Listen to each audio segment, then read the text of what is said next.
Hello everyone, and welcome to the 228th episode of Analyzing Evil, featuring Thulsa Doom from Conan the Barbarian. Some of you might be aware of a community post I made a little while back where I asked you which characters you all would like to see covered the most, and Thulsa Doom made an appearance in the top 50 of that list. So with the help of a fan who goes by the name of the Grey Orc, who pointed out to me that the day this video is being released is the anniversary of Conan the Barbarian's release, I decided it was high time I gave Thulsa Doom a go. That being said, the Thulsa we see in this film is not at all the same character that appears in Robert E. Howard's stories, so in this video, we'll only be talking about James Earl Jones' stellar portrayal of the character in this film. But if you all would like to see me cover more characters from the Conanverse and other works of Howard's, please let me know down below.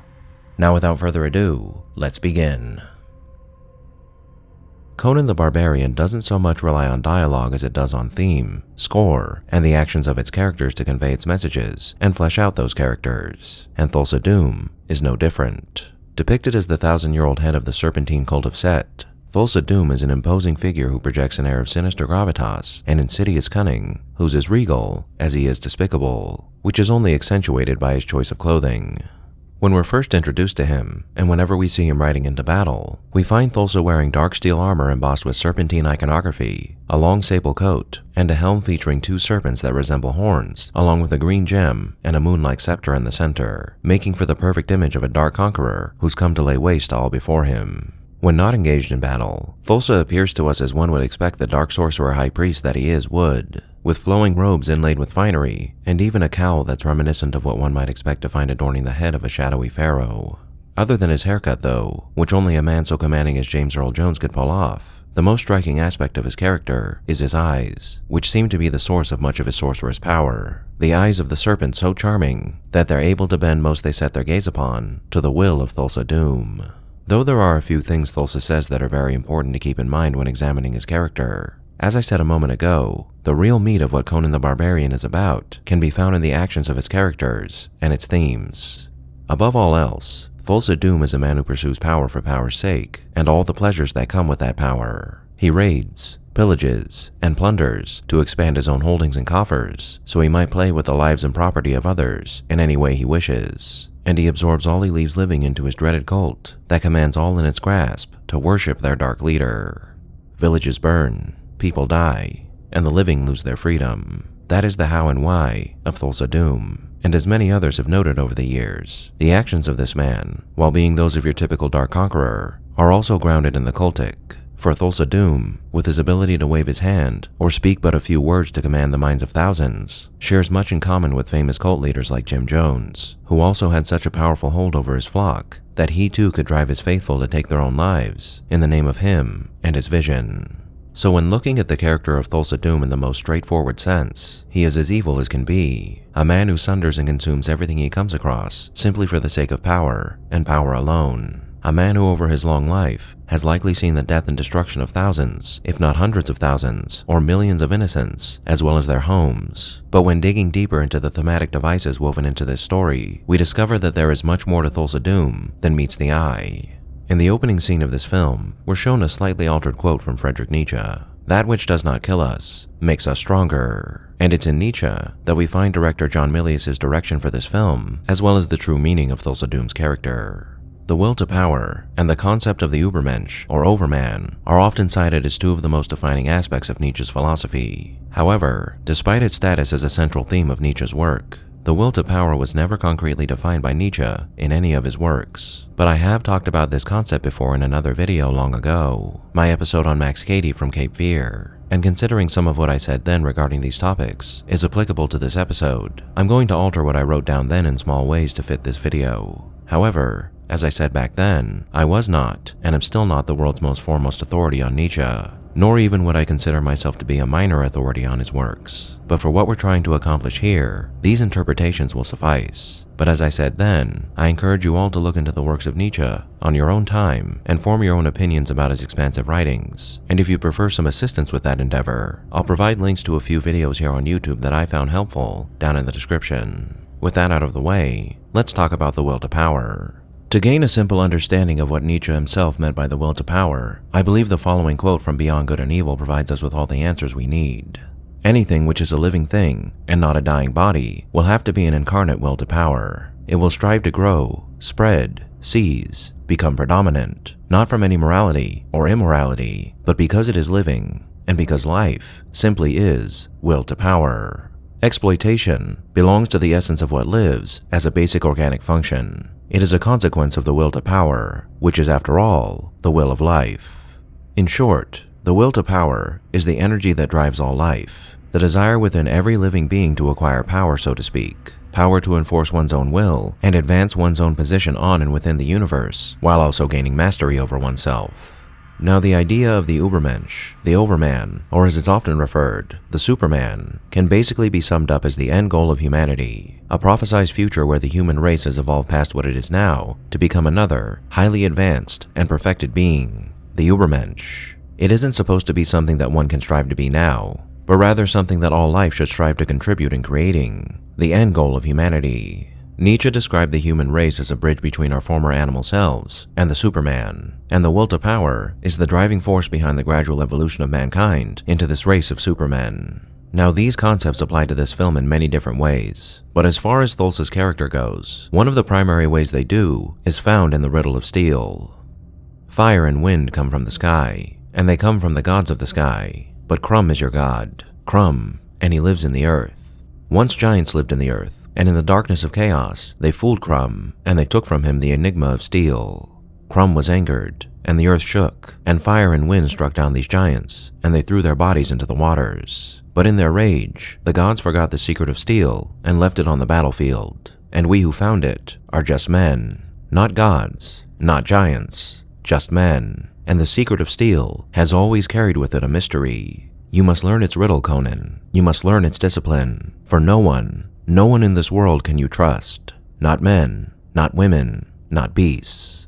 This you can trust. This is what Conan's father says to him at the beginning of this film, and when delivering that final line, he points to his sword as the only thing in this world that his son should trust. And therein lies the riddle, for steel is powerful, but from where does its power come? The answer is given to us by Thulsa Doom, the man who in many ways serves as Conan's second father when he mentions the riddle to him after being captured. Yes, you know what it is, don't you, boy?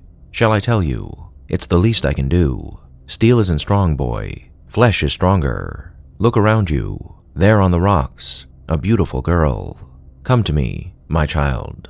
That is strength, boy. That is power. What is steel compared to the hand that wields it? Look at the strength in your body, the desire in your heart. I gave you this.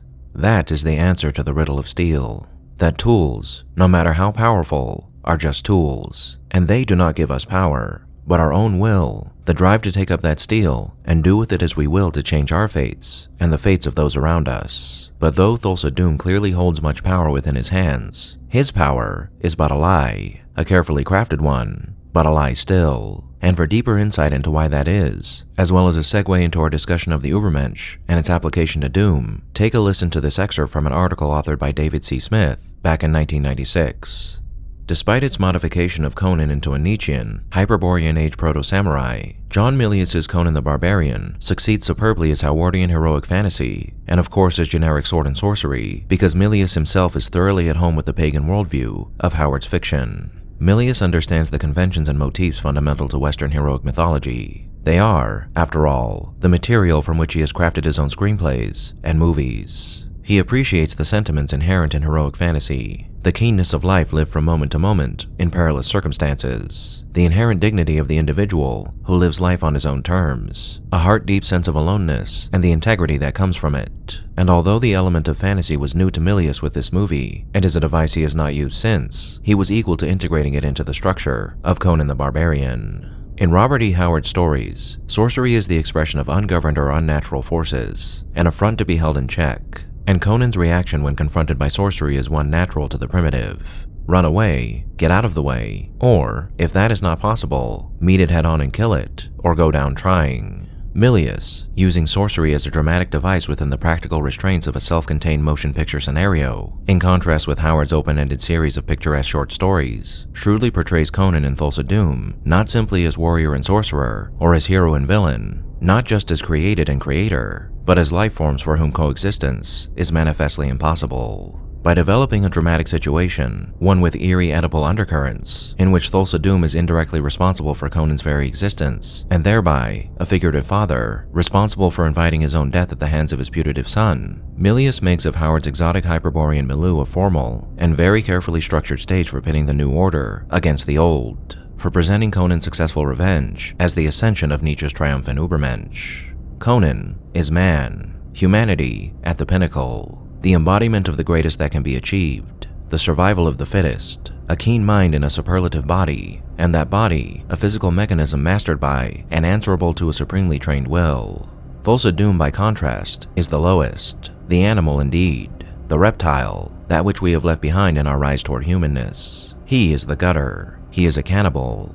He is a shapeshifter, mocking Conan and us with his pretense of being human, while relying on attributes that are not skills won by hardship, self-discipline, and a triumphant will, but are simply emanations of his own bestialness, his own reptilianness. He stares, and his serpent's eyes transfix his victims. No challenge is met, no contest won. His mind is keen with animal cunning, and he lures his victims, his followers, with the promise of easy answers, mysteries explained by platitudes, the paradoxes of life dismissed as superfluous to the ready-made convenience of his doctrine. One need not work, one need not master oneself, one need only follow and accept what is, for this is all life has to offer, and by doing so, one avoids causing trouble that one can't handle. So in essence, Thulsa Doom, in a sense, believed himself to be the prophesied Übermensch, a man who has conquered life and death, that has taken everything he has ever desired, and subjugated everyone that he's locked into his gaze. But his power and his station are false, the creations of a man who has given himself to evil, and the quick path to power that mars the lives of others and his own in a misguided attempt to bring himself fulfillment, and an elimination of the many woes the world heaps upon us by heaping them onto others. Whereas Conan has done everything necessary to become who he is, including suffering a great deal and enduring years of grueling training, Thulsa Doom is a man who has achieved all he has through sorcerous power, and by taking the easy way out and lulling others into a sense of complacency with his serpentine tongue, he has made himself not just a conqueror, nor a sorcerer, but the very antithesis of not life itself, but what it means to be alive. A corruption of the struggle we all must go through to better ourselves in countless ways that sees others giving into temptation and vice in the face of a greater and sinister power that only seeks to bend them to its purpose. Thulsa Doom was a man who was conniving, cunning, merciless, and as brutal as they come, who sought to bring the world to heel through dire rhetoric that proclaimed all who opposed his evil to be evil in turn, and a man who would have seen the world turned into thralls who were so far removed from humanity that they may as well have been serpents whose only purpose was to serve the hive mind that was the great cult of Thulsa Doom. But in striving to achieve all he set out to be, he failed when he took his first step onto this path. For his proclamation that Conan is essentially his son, and he his spiritual father, highlights two very important things for us. One is that evil, when inflicted upon another person, alters their path in life, often to the point that it transforms them into an entirely different person, who is but a shadow of who they may have been, had they not been exposed to such villainy. And Conan is the embodiment of that. A man who was forced into slavery and servitude at a young age, whose life was marked by the revenge he felt he needed to pursue for the sake of his fallen family. The other, though, is that a person's evil actions, while uplifting them in the moment, are often the cause of their own downfall. And in Conan, Thulsa Doom fathered the perfect son, one born from his evil that was so affected by it that he could not help but push himself forward to strike down the very same evil that created him. But if it were not Conan who struck him down, then it surely would have been another. For as much as evil tries to warp and twist us to serve its own aims, by doing so, it creates enemies unending who only wish to see it undone. And no matter how far a man may go to suck the humanity out of his fellow man, ultimately, our humanity is something that can only be cowed, not destroyed. But so long as there are those amongst us with the courage to take villains like Thulsa Doom by their horns and cast them down into pits of darkness where they belong, suffering will only be temporary, and evil will have its day. Thank you all for tuning in to this episode of Analyzing Evil, and I hope you've enjoyed. What are your thoughts on Thulsa Doom? Did I miss anything? Let me know down below and leave a suggestion for a villain you'd like to see featured while you're at it. If you like this video, hit that thumbs up button, and make sure to subscribe if you haven't already. A big thank you to all of my subscribers, my patrons, my members, anyone who's decided to honor me with a super thank, and especially Elijah Kai VA, our Dark Lord channel member, and a most vile thank you to those whose names you're seeing on screen now.